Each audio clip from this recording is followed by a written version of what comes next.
आप सभी किसान साथियों को नमस्कार। किसान साथियों, आज हम बात करेंगे इस वीडियो में आप सभी को लहसुन की फसल के बारे में। सबसे पहले मैं आप सभी को बता रहा हूं किसान साथियों, लहसुन की जो फसल की यानी कि पौधे की पत्तियां जो होती हैं उनमें अगर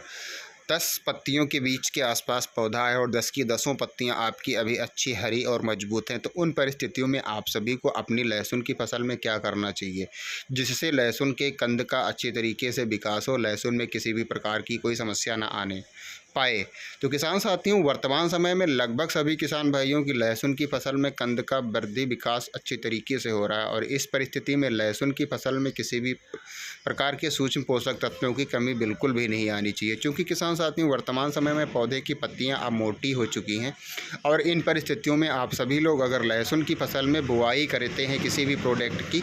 जैसे डीएपी की अगर आप सभी लोग सपोज बुआई करेंगे तो वहाँ पे डीएपी क्या होता है, पत्तियों के ऊपर जा कर के रुक सकती है और रुक जाती है अक्सर किसान साथियों। पत्ती के जो दाने डीएपी के होते हैं पत्ती पे रुकेंगे, इसके बाद में जब वह दाने गलते हैं तो वहाँ पे पत्तियों में नुकसान पहुँचाते हैं और पत्तियाँ पीली पड़ करके सूख जाती हैं। तो किसान साथियों, लहसुन की पौधे जो होते हैं उनमें पत्तियों का बहुत ही अहम रोल होता है, क्योंकि पौधा पत्तियों के माध्यम से ही भोजन बनाता है। अगर पत्तियाँ ही कम हो गई तो किसान साथियों वहाँ पर पौधा अच्छी तरीके से भोजन नहीं बना पाएगा। इसलिए अब आप सभी लोग ऊपर से खाद डालने से बचें,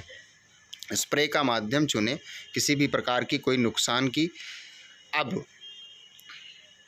लहसुन की फसल में संभावनाएं उत्पन्न ना होने दें स्वयं के द्वारा। आप सभी लोग सचेत रहें, सतर्क रहें, लहसुन की फसल में स्प्रे करें कोई भी चीज़ हो। सबसे पहले मैं आप सभी को बता रहा हूँ, लहसुन में जो पीलापन की समस्या आ रही है उसके लिए आप सभी को एक फंगीसाइड डालना है और इसी के साथ में जो थ्रिप्स की समस्या आ जाती है, जो जलेबी रोग की समस्या आ जाती है, उसके लिए आप सभी को एक इंसेक्टिसाइड।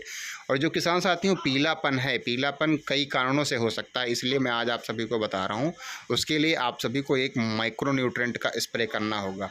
किसान साथियों। तो सबसे पहले मैं आप सभी को बता रहा हूँ फंगीसाइड। फंगीसाइड में देखो अच्छा फंगीसाइड ही हम हमेशा बताते हैं, बहुत से फंगीसाइड आते हैं, हम किसी की बुराई नहीं कर रहे हैं, लेकिन जो ज़रूरत है पौधे को उसका अगर आप सभी लोग लहसुन की फसल में स्प्रे करेंगे तो बहुत अच्छा रिस्पांस देखने को मिलेगा। इसलिए आप सभी को लेना क्या है, जो बायर कंपनी का इंट्राकॉल आता है किसान साथियों, जिसका फार्मूला प्रोपीनेप 70% WP होता है, इसकी 2 से 2.5 ग्राम प्रति लीटर पानी की दर से प्रोपीनेप 70% WP यानी कि बायर कंपनी के इंट्राकॉल को जब आप सभी लोग अपनी लहसुन की फसल में घोल करके स्प्रे करेंगे तो किसान साथियों वहाँ पे पौधे में जो फंगस की समस्या आ जाती है, पौधों में जो पीलापन, पत्तियों में जो हल्का फुल्का जो झुलसा की समस्या आ रही है, वह सारी समस्याएं समाप्त हो जाएंगी। जड़ में भी फंगस की अगर कोई समस्या है तो वह नष्ट हो जाएगी। इसी के साथ में जो थ्रिप्स की समस्या आ रही है, जिससे जब ज़्यादा इसका प्रकोप बढ़ता है तो किसान साथियों वहाँ जलेबी रोग लग जाता है। जलेबी रोग ना लगे उससे पहले ही आप सभी को अपनी लहसुन की फसल में स्प्रे कर देना। वहाँ पे आप सभी को स्प्रे करना है किसान साथियों इमिडाक्लोरोपिड 70% WG। किसान साथियों, मैं अक्सर यह दवाइयाँ लगभग सभी वीडियो में बताता हूँ ताकि इन दवाइयों को आप सभी लोग स्प्रे करें और लहसुन की फसल में गंभीर बीमारियाँ ना आने पाएँ। किसान साथियों, पौधे में जब गंभीर बीमारियाँ आ जाती हैं वहाँ पर अगर आप सभी लोग उसके बाद स्प्रे करते हैं तो क्या है, सुधार आने में 10-15 दिन का समय लग जाता है। उतने दिन में पौधे का जो विकास हो रहा है उसी के साथ वेजिटेटिव ग्रोथ यानी कंद का विकास जो हो रहा है उसमें कमी आ जाती, गिरावट आ जाती। तो कोई भी चीज़ हो एक रफ्तार से जब चलती रहती है, इसके बाद में अगर उसमें किसी प्रकार की रुकावट आ जाती है तो किसान साथियों फिर पुनः प्रारंभ तो होती है उसकी गति, लेकिन उतनी अच्छी स्पीड नहीं ले पाती है, समय लग जाता है, समय का अभाव हो जाता है। इसलिए आप सभी लोग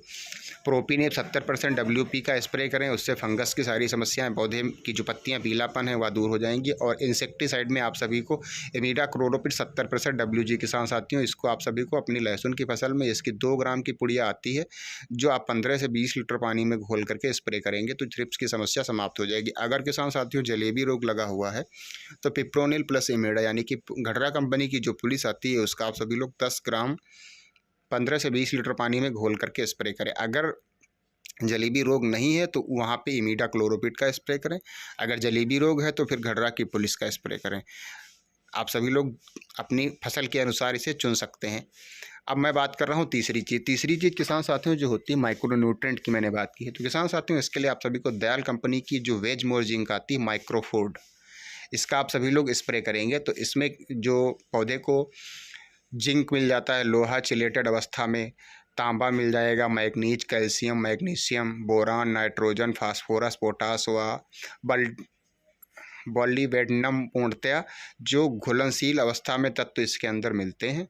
इसका आप सभी लोग 1 से 2 ग्राम प्रति लीटर पानी की दर से घोल करके अपनी लहसुन की फसल में स्प्रे करिएगा। तो किसान साथियों, यहाँ पे क्या होता है, गुणवत्ता युक्त उपज होगी, 15-20% तक वृद्धि अधिक होगी, कीट व बीमारियों के प्रति फसलों में सहनशीलता का विकास होगा। इसी के साथ में किसान साथियों क्या होता है, फफूंद जनित कीटनाशी जो समस्याएं होती हैं,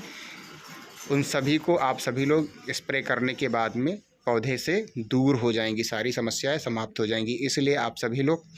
इसे अच्छी तरीके से स्प्रे करें। किसान साथियों, आप सभी लोग अच्छी उत्पादन करें। इसी के साथ में अगर आप सभी लोग कंद का विकास और वजन और अधिक करना चाहते हैं तो वहाँ पे आप सभी को ट्रॉपिकल कंपनी का K20 आप सभी लोग ले सकते हैं, जिसके अंदर किसान साथियों आप सभी को मिलेगी चिलेटेड पोटास। इसकी किसान साथियों जो 4 ग्राम की पुड़िया आती है, आप सभी लोग 15 लीटर पानी में घोल बना करके जब स्प्रे करेंगे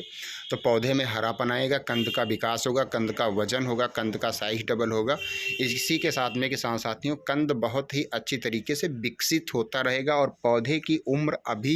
किसान साथियों 50 दिन है लगभग। तो इन परिस्थितियों में आप सभी लोगों को जो मैंने यह फार्मूले बताए हैं सीक्रेट, इनका आप सभी लोग अपनी लहसुन की फसल में जब स्प्रे करेंगे तो फसल की ग्रोथ और कंद का विकास किसान साथियों इतना ज़बरदस्त होगा और कंद के ऊपर